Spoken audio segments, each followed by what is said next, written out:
কুয়েতে ইরানের হামলায় মার্কিন F-15 ফাইটার জেট বিধ্বস্ত, আরও 4 সপ্তাহ অভিযানের ইঙ্গিত ট্রাম্পের। জাতিসংঘে তেহরানের প্রতিবাদ।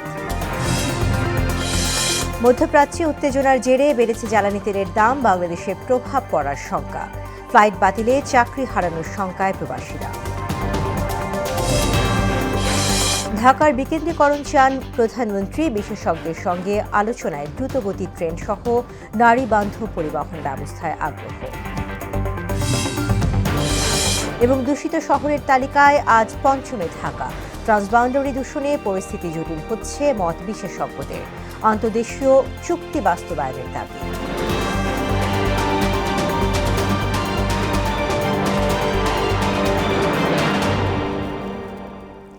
আসসালামু আলাইকুম, মোহনা সংবাদে সবাইকে স্বাগত। শুনছিলেন শিরোনাম, পুরো সংবাদে আছি আমি তাসমিয়া জারিন। শুরুতেই আন্তর্জাতিক প্রসঙ্গ। কুয়েতের আকাশ সীমায় মিসাইলের আঘাতে যুক্তরাষ্ট্রের F-15 যুদ্ধবিমান বিধ্বস্ত করেছে ইরান। এদিকে যুক্তরাষ্ট্র ইসরায়েলের সঙ্গে ইরান বিরোধী যুদ্ধে পরোক্ষভাবে যুক্ত হয়েছে যুক্তরাজ্য। নিজেদের ঘাঁটি ব্যবহারে মার্কিনীদের অনুমতি দিয়েছে দেশটি। অন্যদিকে ইরানের পক্ষে যুদ্ধে যুক্ত হয়েছে লেবাননের সশস্ত্র গোষ্ঠী হিজবুল্লাহ। আর ইরানে 4 সপ্তাহের মতো অভিযান চলবে বলে ইঙ্গিত দিয়েছেন মার্কিন প্রেসিডেন্ট। ঐশী আলমের ডেস্ক রিপোর্ট।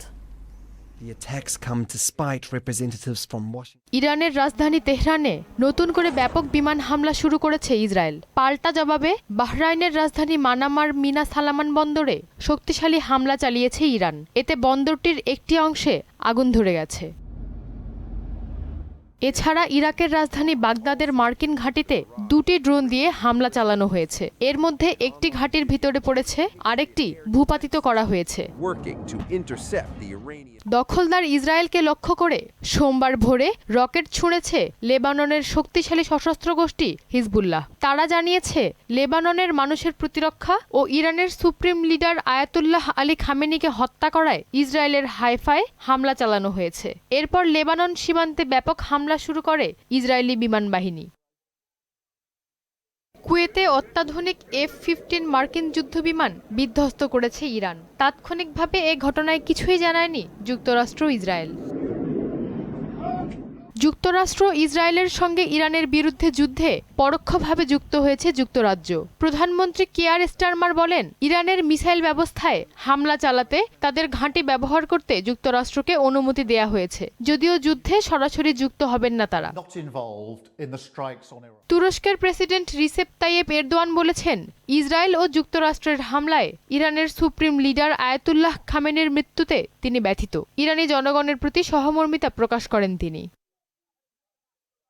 ইরান ও যুক্তরাষ্ট্রের মধ্যে সাম্প্রতিক আলোচনায় মধ্যস্থতাকারী ওমান জানিয়েছে, হামলার পরও কূটনীতির দরজা এখনো বন্ধ হয়ে যায়নি।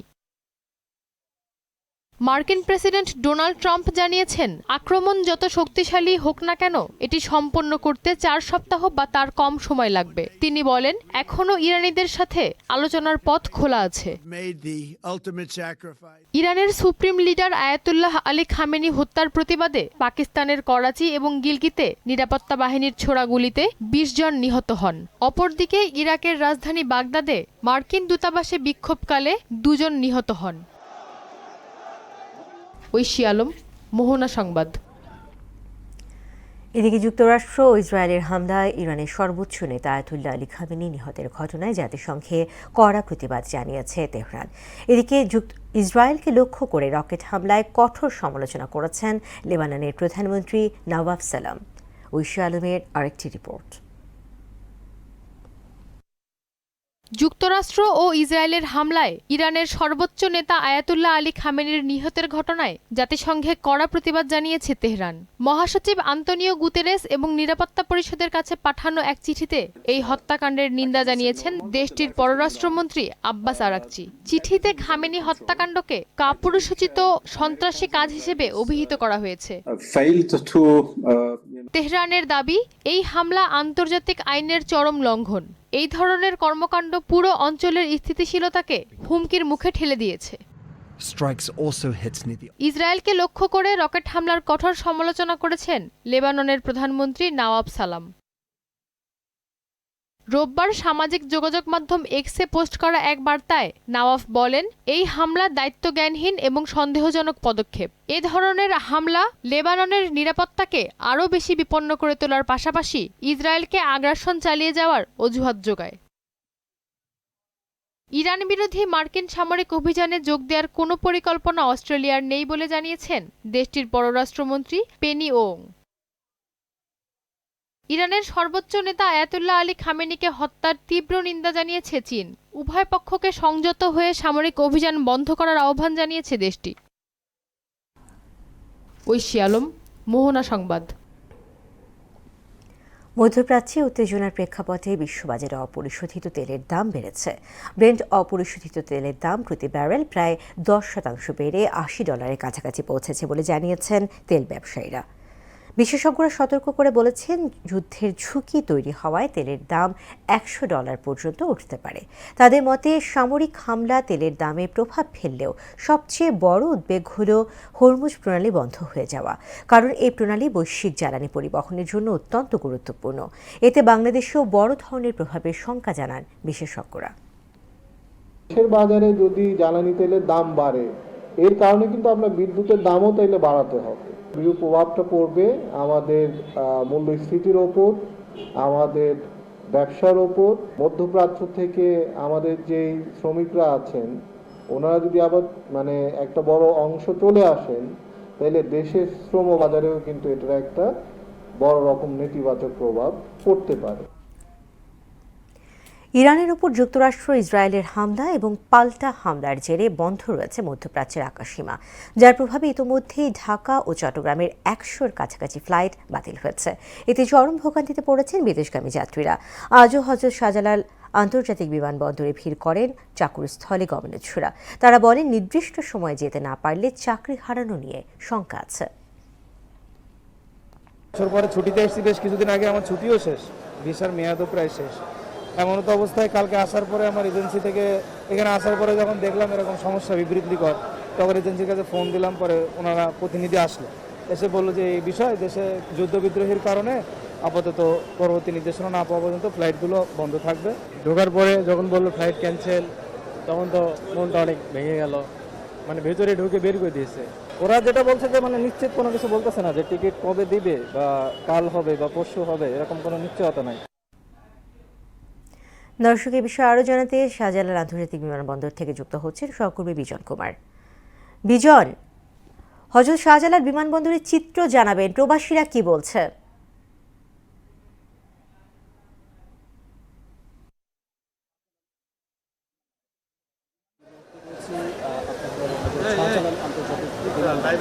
বিমানবন্দরের বেসরকারি বিমান চলাচল কর্তৃপক্ষ যে তথ্যটি দিয়েছে, এখন পর্যন্ত 28 তারিখ থেকে আজকে এখন পর্যন্ত প্রায় 102টি ফ্লাইট বাতিল হয়েছে এবং এই ফ্লাইটগুলো বাতিল হওয়ার কারণে দুর্ভোগ কিন্তু বেড়েছে এখানে যারা বিদেশগামী যাত্রী রয়েছেন তাদের, এবং একই সঙ্গে যারা স্বজন নিয়ে আসছেন। এবং 28 তারিখ পর্যন্ত যাদের ফ্লাইটগুলো 28 তারিখে বাতিল হয়েছিল, সেই ফ্লাইটগুলো কিন্তু আজকে যাচ্ছে, কিন্তু তারপরেও তারা অনিশ্চয়তার মধ্যে রয়েছে। এবং আমি যদি আজকের যে ফ্লাইটের সংখ্যা যেগুলো বাতিল হয়েছে সেগুলো যদি আপনাকে একটু বলি, যে মোট ফ্লাইট বাতিল হয়েছে 39টি আজকে। এবং এই 39টি ফ্লাইট বাতিল হওয়ার কারণে যারা এখানে যারা বিদেশগামী যাত্রী যারা এখানে রয়েছেন, যারা এসেছিলেন, তারা একটি বিষয় বলছেন যে তাদের যে এজেন্সি, সেই এজেন্সির সাথে কথা বলতে বলা হয়েছে যে পরবর্তীতে ফ্লাইট কবে যাবে সেই বিষয়ে কিন্তু তারা পরবর্তীতে জানতে পারবেন। এজেন্সির সাথে কথা বলে তাদেরকে এই বিষয়ে নিশ্চিত হতে হবে। তবে অনেকেই যারা এখানে যারা বিদেশগামী যাত্রী, তাদের ছুটি হয়তো তাদের শেষ হয়েছে, একই সঙ্গে ছুটি শেষ হওয়ার কারণে তাদের ভিসার মেয়াদটিও কিন্তু শেষ হয়েছে। সেই ভিসার মেয়াদ শেষ হওয়ার কারণে অনেকেই কিন্তু অনিশ্চয়তার মধ্যে পড়ে গেছেন যে তারা আদৌ বিদেশে যেতে পারবেন কিনা। তাদের ভিসার মেয়াদ শেষ হওয়ার কারণে তাদের যে চাওয়া পাওয়ার যেটি, সেটাও কিন্তু পূরণ হচ্ছে না। এবং 39টি ফ্লাইট বাতিলের কথা বলছিলাম আপনাকে, আজকে পর্যন্ত 39টি ফ্লাইট বাতিল হয়েছে এবং গতকাল ফ্লাইট বাতিল হয়েছিল 40টি এবং 28 তারিখে ফ্লাইট বাতিল হয়েছিল 23টি। এবং আজকে ফ্লাইট বাতিল যেগুলো হয়েছে সেটি হচ্ছে যে কাতারগামী কাতার এয়ারওয়েজের 4টি, সংযুক্ত আরব আমিরাতগামী এমিরেটস এয়ারলাইন্সের 5টি, বাহরাইনগামী গালফ এয়ারের 2টি এবং সংযুক্ত আরব আমিরাতে ফ্লাই দুবাইয়ের 4টি ফ্লাইট এবং কুয়েতগামী কুয়েত এয়ারওয়েজের আরও 2টি, এরাবিয়া এরাবিয়ার 8টি বাতিল হয়েছে, এটি শারজাহ সংযুক্ত আরব আমিরাতগামী, এবং বিমান বাংলাদেশ এয়ারলাইন্সের 4টি বাতিল হয়েছে, ইউএস বাংলা এয়ারলাইন্সের 10টি বাতিল হয়েছে।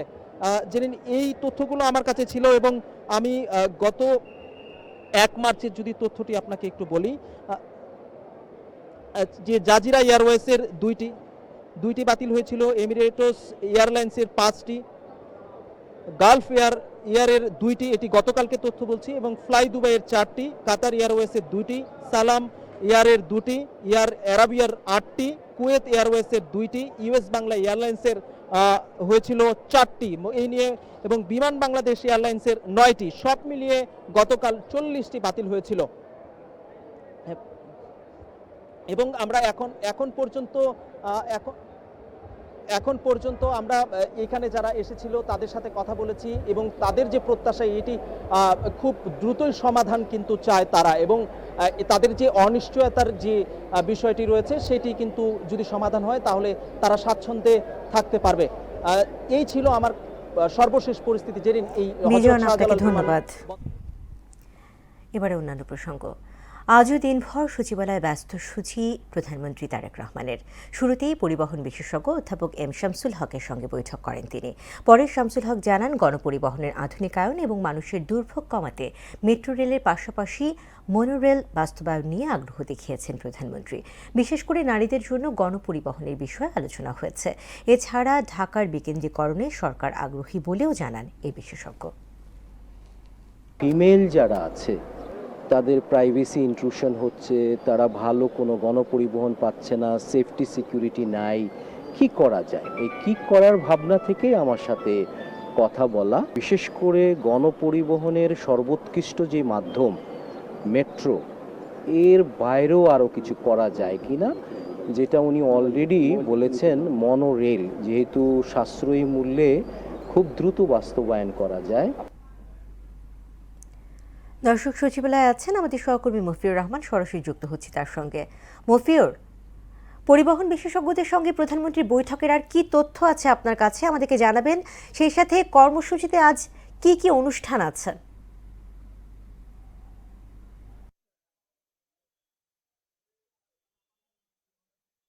ধন্যবাদ জেরিন। আপনি যেমনটি বলছিলেন, প্রধানমন্ত্রী আজও সচিবালয়ে অফিস করেছেন। আমি আপনাকে যদি দেখাতে চাই যে আমার পেছনে যে ভবনটি রয়েছে সচিবালয়ের 1 নম্বর ভবন, প্রধানমন্ত্রী এখানেই আসলে দায়িত্ব গ্রহণের পর থেকে এখানেই অফিস করছেন। এখানে তিনি আজকেও বেশ কিছু মন্ত্রীর সাথে গুরুত্বপূর্ণ বৈঠকে অংশ নেন। সকাল 10টায় তিনি অফিসে আসেন, সকাল 10টার আগেই তিনি অফিসে এসেছেন। আমি যদি আপনাকে বলি যে কোন কোন মন্ত্রীর সাথে বৈঠকে আজকে অংশ নিয়েছেন, কিছু ব্যক্তির সাথে আসলে তিনি সৌজন্য সাক্ষাৎ করেছেন। তার মধ্যে আমি আপনাকে যেটা বলতে চাচ্ছি যে 10টার সময় তিনি যে বৈঠকটি করেছেন সেটি হচ্ছে বাংলাদেশের বুয়েটের যে পুরকৌশল বিভাগের যে অধ্যাপক রয়েছেন ডক্টর এম শামসুল হকের সঙ্গে একটি সাক্ষাৎ করেছেন। সেখানে তিনি পরিবহন বিষয় নিয়ে আলাপ করেছেন। এরপর তিনি 10:25-এ আরেকটি বৈঠক করেন স্থপতি মাসুদের সাথে। এরপর তিনি গৃহায়ন ও গণপূর্ত মন্ত্রীর সঙ্গে সৌজন্য সাক্ষাৎ করেন, এটি 10:40-এ। 11টার সময় তার যে বৈঠকটি ছিল সেটি মুক্তিযুদ্ধ বিষয়ক মন্ত্রীর সাথে সাক্ষাৎ ছিল। এরপর 12টার সময় তিনি যে বৈঠকটি করেন সেটি আসলে স্থানীয় সরকার, অর্থ, স্বরাষ্ট্র এবং শিক্ষামন্ত্রীর সঙ্গে তিনি বৈঠক করেন। এখানে বেশ কয়েকটি গুরুত্বপূর্ণ বিষয়ে তিনি নির্দেশনা দিয়েছেন। এরপরে যে বৈঠকটি রয়েছে এটি রয়েছে তার তথ্য ও সম্প্রচার মন্ত্রীর সঙ্গে, এটি বৈঠকটি হওয়ার কথা রয়েছে দুপুর 2টায়। আপনাকে একটি বিষয় জানিয়ে রাখি যে এখানে মন্ত্রীরা আসলে যে বৈঠকগুলো করেছেন তারা এসে কেউ গণমাধ্যমের সাথে কথা বলেনি, কথা বলেছেন যে স্থপতি শামসুল স্থপতি যেই রয়েছেন ডক্টর শামসুল হক রয়েছেন, তিনি আমাদের সাথে কথা বলেছেন। তিনি বলেছেন যে বাংলাদেশের যে গণপরিবহন ব্যবস্থা রয়েছে সেটি আসলে ঢেলে সাজানোর কথা বলেছেন প্রধানমন্ত্রী। এখানে নারীদের জন্য সিটিতে আলাদা বাস দেওয়ার কথা বলেছেন। তারপর হচ্ছে ইলেকট্রিক বাস, এই বাসগুলো হবে ইলেকট্রিক বাসগুলো পরিচালনা করবে নারীরাই। এছাড়া তিনি মনোরেলের কথা বলেছেন। মনোরেল পরিচালনা করা হবে এবং মেট্রোর চলমান যে মেট্রো রেল প্রকল্পগুলো আছে সেগুলো আসলে আরও যেন দ্রুতভাবে শেষ করা যায় সেই বিষয়েও তাগিদ দিয়েছেন প্রধানমন্ত্রী। এছাড়াও তিনি বলেছেন যে ঢাকার যে পরিবহন ব্যবস্থা রয়েছে এটি জনবান্ধব করার জন্য যা যা উদ্যোগ নেওয়া দরকার তার সরকার সেটি নেবে। এছাড়া যে মন্ত্রণালয় যেগুলো রয়েছে যেগুলোর সাথে বৈঠক করছেন যে সমস্ত মন্ত্রীদের সাথে সেগুলোতে তিনি মন্ত্রণালয়ের সংশ্লিষ্ট গুরুত্বপূর্ণ সিদ্ধান্ত এবং নির্দেশনা দিচ্ছেন। জেরিন, এই ছিল সচিবালয় থেকে আমার কাছে সর্বশেষ। মফিউর, আপনাকে ধন্যবাদ। 24শে জুলাই আগস্টে সংঘটিত মানবতা বিরোধী অপরাধ মামলায় আওয়ামী লীগ নেতা কামরুল ইসলাম এবং ওয়ার্কার্স পার্টির রাশেদ খান মেননের বিরুদ্ধে অভিযোগ গঠনের বিষয়ে শুনানি হবে আজ। বিচারপতি গোলাম মুর্তুজা মজুমদারের নেতৃত্বাধীন আন্তর্জাতিক অপরাধ ট্রাইব্যুনাল 1-এ এই মামলার শুনানির কথা রয়েছে। একই ট্রাইব্যুনালে আওয়ামী শাসনামলে শতাধিক মানুষকে গুম খুনের মামলায় সাবেক সেনা কর্মকর্তা জিয়াউলের বিরুদ্ধে জবানবন্দি দেয়া সাবেক সেনাপ্রধান ইকবাল করিম ভূঁইয়াকে চতুর্থ দিনের মতো জেরা করবেন আসামি পক্ষের আইনজীবীরা। অন্যদিকে ট্রাইব্যুনাল 2-এ ওবায়দুল কাদের সহ আওয়ামী লীগের শীর্ষ 7 নেতার বিরুদ্ধে সাক্ষ্য নেওয়া হবে। ত্রয়োদশ জাতীয় সংসদ নির্বাচনে কারচুপির অভিযোগ এনে বিএনপির কুড়িগ্রাম 2 আসনের প্রার্থী সোহেল হোসাইন কায়কোবাদ, রংপুর 6-এ সাইফুল ইসলাম, রংপুর 4-এ ইমদাদুল হক ভরসা এবং রাজশাহী 1 আসনের মোহাম্মদ শরীফুদ্দিন হাইকোর্টে মামলা করেছেন। বিএনপি প্রার্থীদের কারচুপির অভিযোগ আমলে নিয়ে রেজাল্ট শিট হেফাজতের নির্দেশ দিয়েছেন নির্বাচনী ট্রাইব্যুনাল।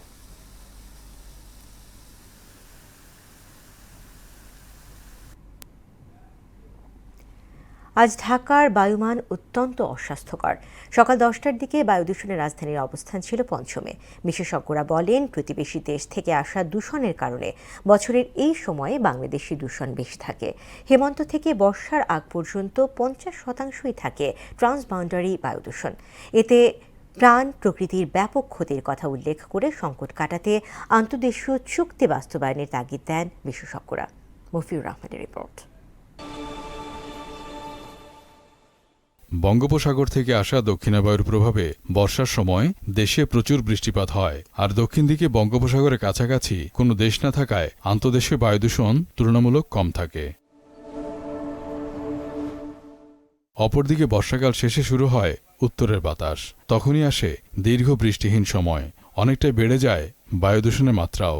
আভ্যন্তরীণ উৎসের পাশাপাশি আশপাশের দেশ যেমন চীন, নেপাল, ভারত থেকে বাতাস প্রবাহিত হয় দেশের উপর দিয়ে। এই বাতাসে প্রচুর পরিমাণে ভেসে আসে সেই সকল দেশের দূষণ, যা দেশীয় দূষণের সাথে মিশে বায়ুর মান আরও খারাপ হয়ে যাচ্ছে বলে জানান বিশেষজ্ঞরা। আমাদের প্রতিবেশী দেশ ভারত, অল্প দূরত্বে আছে আমাদের নেপাল, তারপরে হচ্ছে চায়না। এই সকল দেশে যখন পলিউশন হয় অতিমাত্রায়, সেটা কিন্তু সেই দেশে বসে থাকে না, সেটা বাতাসের সার্কুলেশনের মাধ্যমে, স্রোতের মাধ্যমে, প্রবাহের মাধ্যমে সেটা বাংলাদেশে আসতে পারে, এটাই স্বাভাবিক। সেন্ট লুইস ইউনিভার্সিটি এবং ওয়াশিংটন ইউনিভার্সিটির যৌথ একটা কাজ করছে এবং আমাদের এখানকার মেজারমেন্টের উপর ভিত্তি করে আমরা ওই গবেষণাটা পাবলিশ করছি। এখানে আমরা কোয়ান্টিটেটিভলি দেখাইতে সমর্থন হয়েছি যে 40 মাইক্রোগ্রাম পার মিটার কিউব দূষণ হলো 80 microgram per metre cube, almost 50% pollution হলো আমাদের ট্রান্সবাউন্ডারি এয়ার পলিউশন থেকে আসে। এই পরিস্থিতিকে পরিবেশ সহ মানুষের জন্য ব্যাপক ক্ষতির কারণ বলে জানান তারা। আমরা ট্রান্সবাউন্ডারি এয়ার পলিউশনগুলো ডেফিনেটলি এটা ক্ষতি করে। এটা হলো খুবই ফাইন পার্টিকেলস এবং ছোট পার্টিকেলস দেখে এটা অনেক দূর ট্রাভেল করতে পারে, অনেক লম্বা সময় বাতাসে ভেসে থাকতে পারে এবং ফাইন পার্টিকেলসটাই আমাদের স্বাস্থ্যের জন্য সবচেয়ে বেশি ক্ষতিকর। প্রথম রিসিভার যারা, একদিকে মানুষ, প্রাণী এবং গাছপালা। গাছপালার উপর আপনি যদি ধরেন পার্টিকুলেট ম্যাটার জমে যায়, উদ্ভিদের যে ফটোসিনথেটিক প্রক্রিয়া, যার মাধ্যমে বাতাস থেকে কার্বন ডাইঅক্সাইড নিয়ে খাদ্য তৈরি করে অক্সিজেন দিয়ে দেয়, সেই প্রক্রিয়াটা ব্যাহত হতে পারে। বাতাস আটকে রাখার কোনো উপায় নেই, তবে দূষণ রোধ করা সম্ভব জানিয়ে পরিবেশবিদরা বলেন, বাংলাদেশের সাথে যে সকল দেশের চুক্তি আছে সেটা বাস্তবায়ন করলে এই দূষণ কমে আসবে। মফিউর রহমান, মোহনা সংবাদ, ঢাকা।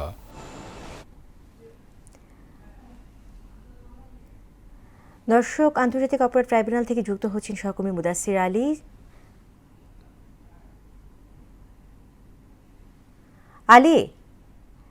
আলী, উচ্চ আদালত এবং ট্রাইব্যুনালের মামলার বিষয়ে আজকে কি খবর আছে আপনার কাছে, আমাদেরকে জানাবেন।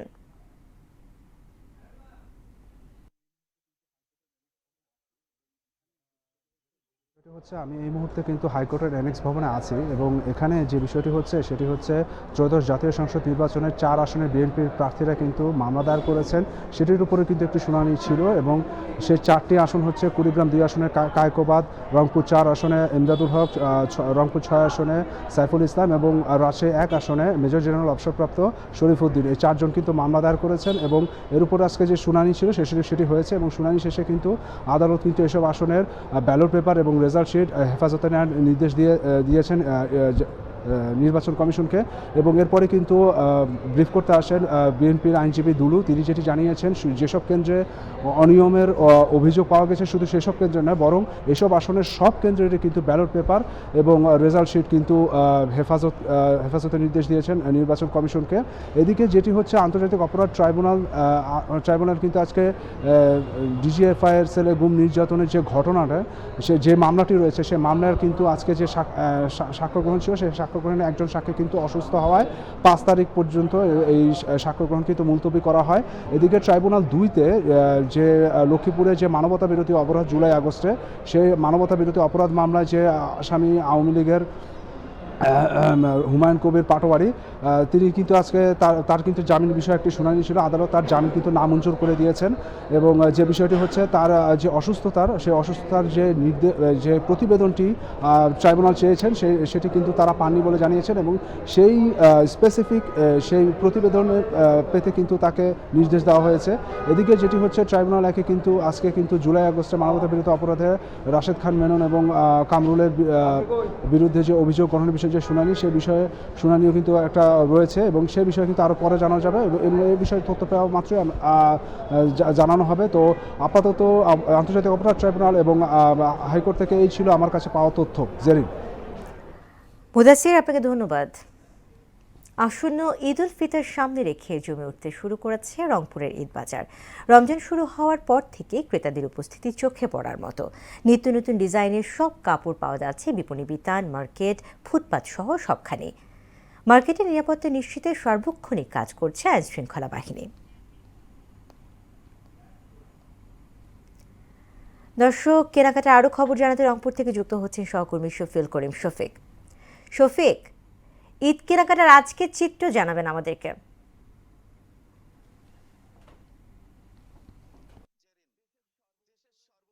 যে বিভাগ রংপুর বিভাগ, এই রংপুর বিভাগের যে জাহাজ কোম্পানি, শপিং কমপ্লেক্স সহ সুপার মার্কেট সহ বিভিন্ন যে বিপণী বিতানগুলো আছে, এই বিপণী বিতানগুলো থেকে পহেলা রমজান থেকে 10 রমজান পর্যন্ত তেমন কেনাকাটা যদি নাও জমে, কিন্তু এই যে 11ই রমজানের পর থেকে যদি আপনাকে দেখাই ক্যামেরার চোখে, এখানে কিন্তু এই ঈদের পবিত্র ঈদের যে মাহে রমজান উপলক্ষে কেনাকাটা সেটা কিন্তু মোটামুটি ভাবে জমে উঠেছে। এখানে বিক্রেতাদের সঙ্গে আমার কথা হয়েছে, তারা যেটা বলার চেষ্টা করেছে, এবছরে ফার্সি, ঘারারা, নায়রা এই পোশাকগুলো বেশি কাটতি চলছে। আপনাকে যদি দেখাই যে বিভিন্ন শপিং কমপ্লেক্স গুলোর নিরাপত্তা জোরদার করা হয়েছে। রংপুর মেট্রোপলিটন পুলিশের পক্ষ থেকে অতিরিক্ত পুলিশ মোতায়েন করা হয়েছে যাতে ক্রেতারা কোনো প্রকারের সমস্যা না হয়। অপরদিকে বিক্রেতারা যাতে নকল টাকা অর্থাৎ জাল টাকায় যাতে সমস্যা না হয়, এজন্য বিভিন্ন বিপণী বিতানগুলো কিন্তু এই জাল টাকা শনাক্ত করার জন্য অত্যাধুনিক মেশিন স্থাপন করা হয়েছে। এখানে কিন্তু এই যে আপনাকে যদি ক্যামেরার চোখে দেখাই যে একজন বিক্রেতা আছে, আমরা তার কাছে জানবো যে এবছর কেনাকাটার কি অবস্থা এবং কোন পণ্যগুলো বেশি চলছে একটু জানতে চাই। গতবারের চেয়ে এবার ব্যবসা পরিস্থিতি খুবই খারাপ। 10 রমজান শেষ হয়ে 12 রমজানে পা দিছি, কিন্তু এবার যে ইনভেস্টটা করেছি আমরা মনে হয় এই ইনভেস্টটা আমরা তুলতে পারবো না। ঠিক আছে, এবারে চলতেছে ফার্সি, পাকিস্তানি, ইন্ডিয়ান, এই তো মিলেমিশে জর্জেট, এইগুলির মধ্যে এইগুলি চলতেছে। এবার ক্রেতাদের ভিড় কেমন দেখছেন? ক্রেতাদের ভিড় আশাস্বরূপ না, ওভারের চেয়ে এবার ব্যবসা খুবই খারাপ অবস্থা। ক্রেতা শূন্যই বলা চলে দোকান। ধন্যবাদ আপনাকে। এখন কিন্তু আপনি দেখলেন যে এই যে রংপুর নগরে যে জাহাজ company shopping complex, super market সহ বিভিন্ন যে স্বনামধন্য বিপণী বিতানগুলো আছে, এই বিপণী বিতানগুলো বিক্রেতারা যেটা বলার চেষ্টা করছে, 10 রমজান পর্যন্ত তেমন কেনাকাটা হচ্ছিল না, কিন্তু 11ই রমজানের পর সরকারি কর্মচারী যারা আছে তারা বেতন বোনাস পেয়েছে এবং ব্যবসায়ীরাও এবছর তেমন একটা লাভবান না, যার কারণে এখনো কিন্তু এই কেনাকাটা তেমন একটি জমেনি। তবে 11ই রমজান থেকে বেশ মোটামুটি ভাবে জমে ওঠা শুরু করেছে। জেরিন, এই ছিল রংপুর নগরী থেকে জাহাজ কোম্পানি শপিং কমপ্লেক্স থেকে ঈদের কেনাকাটার সর্বশেষ তথ্য। শফিক, আপনাকে ধন্যবাদ। বিরতির পর আবার আমন্ত্রণ মোহনার সংবাদের সঙ্গে আছে তাসমিয়া জেরিন। ব্যাটারি চালিত অটোরিকশা দৌড়াতে নাকাল জামালপুর শহরবাসী। 3 চাকার বাহনের লাগামহীন দাপটে বেড়েই চলেছে জনদুর্ভোগ। ট্রাফিক আইন না মানায় একদিকে যেমন বাড়ছে যানজট, তেমনি অনিয়ন্ত্রিত গতির কারণে ঘটছে দুর্ঘটনা। সংশ্লিষ্টদের নিষ্ক্রিয়তায় পরিস্থিতি দিন দিন আরও জটিল আকার ধারণ করছে বলে অভিযোগ স্থানীয়দের। মাহমুদুল হাসান রিয়াদের প্রতিবেদন, জানাচ্ছেন তাসিন তারিন। পরিকল্পনাহীন নগর ব্যবস্থাপনার নগ্নচিত্র এখন জামালপুর শহরের সড়কগুলো। পিসাহারি মোড়, 5 রাস্তার মোড়, জিলা স্কুল মোড়, হাসপাতাল রোড, মেডিকেল ও রেল স্টেশন এলাকা সবখানেই ব্যাটারি চালিত অটোরিকশার দাপট। হঠাৎ ব্রেক, যত্রতত্র মোড় ঘোরানো আর বেপরোয়া গতিতে চলাচলে সড়কে যানজট সৃষ্টি হয়ে তৈরি হচ্ছে বিশৃঙ্খলা। বিশেষ করে সকাল ও বিকেলের ব্যস্ত সময়ে এসব মোড়ে চরম আকার ধারণ করছে যানজট। নগরবাসীর অভিযোগ, অটোরিকশা চালকদের বড় একটি অংশের নেই বৈধ লাইসেন্স কিংবা প্রয়োজনীয় প্রশিক্ষণ। অদক্ষ ড্রাইভারের কারণে কিছুদিন আগে আমাদের কলেজের একটা মেয়ে অ্যাক্সিডেন্টে মারা গেছে। আমি এ পার হইতে ওই পারে যাইতে পারতাছি না, গাড়ির ঝঞ্ঝাটের লেগে। আমাদের স্টেশন বাজারে যানজটের কারণে আমাদের বাজারে অনেক গ্রাহক কমে গেছে, ঠিক মতো গ্রাহক আসে না। লাইসেন্সবিহীন ইজি বাইক যাতে শহরে প্রবেশ করতে না পারে সেজন্য পৌরসভার 5টি পয়েন্টে চেকপোস্ট নিয়োজিত রয়েছে বলে জানিয়েছেন পৌর নির্বাহী কর্মকর্তা। ইজি বাইক যাতে শহরের মধ্যে চলাচল করতে না পারে সেই জন্য পৌরসভার পক্ষ থেকে আমরা 5টি পয়েন্টে আমাদের লোক দেওয়া আছে, তারা দিন রাতে পরিশ্রম করে যাচ্ছে যাতে ইজি বাইক, লাইসেন্সবিহীন ইজি বাইক যাতে শহরে না ঢুকে। নিরাপদ চলাচল নিশ্চিত করতে জামালপুর শহরে বিপুল সংখ্যক ট্রাফিক পুলিশ নিয়মিত কাজ করছে বলে জানান এই পুলিশ কর্মকর্তা। সকল জায়গায় যেন যত্রতত্র পার্কিংটা না হয় সেই জন্য আমাদের ট্রাফিকের চেষ্টা অব্যাহত আছে, আমরা এটা নজরদারি করি এবং ভবিষ্যতেও করব। নগরবাসীর দাবি, অবিলম্বে ব্যাটারি চালিত অটোরিকশার নিবন্ধন, নির্দিষ্ট রুট নির্ধারণ এবং কঠোর ট্রাফিক নজরদারি নিশ্চিত করা না হলে আরও ভয়াবহ রূপ নেবে জামালপুর শহরের সড়ক পরিস্থিতি। তাহসিন তারিন, মোহনা সংবাদ। ক্রীড়াঙ্গনে বিশেষ অবদান রাখা সাবেক ও বর্তমান 9 ক্রীড়াবিদ পেয়েছেন Arafat Rahman cocoa Memorial award. মনোনীত ক্রীড়াবিদদের হাতে পুরস্কার তুলে দেন যুব ও ক্রীড়া প্রতিমন্ত্রী আমিনুল হক। ক্রিকেট ক্যাটাগরিতে পুরস্কার পেয়েছেন সাবেক অধিনায়ক হাবিবুল বাশার ও নারী ক্রিকেট দলের পেসার মারুফা আক্তার। ফুটবলে পেয়েছেন সাবেক ফুটবলার আলফাজ আহমেদ ও নারী ফুটবলার ঋতুপর্ণা চাকমা। দর্শক, এই ছিল মোহনা সংবাদে। পরবর্তী সংবাদ বিকেল 5টায়, এর আগে বিকেল 3টায় দেখবেন সংবাদ এক নজরে। এছাড়া মোহনার সবশেষ খবর জানতে ভিজিট করুন www.mohana.tv। সংবাদ দেখতে পারেন আমাদের ফেসবুক পেজ ও ইউটিউবে। এতক্ষণ সঙ্গে থাকার জন্য ধন্যবাদ।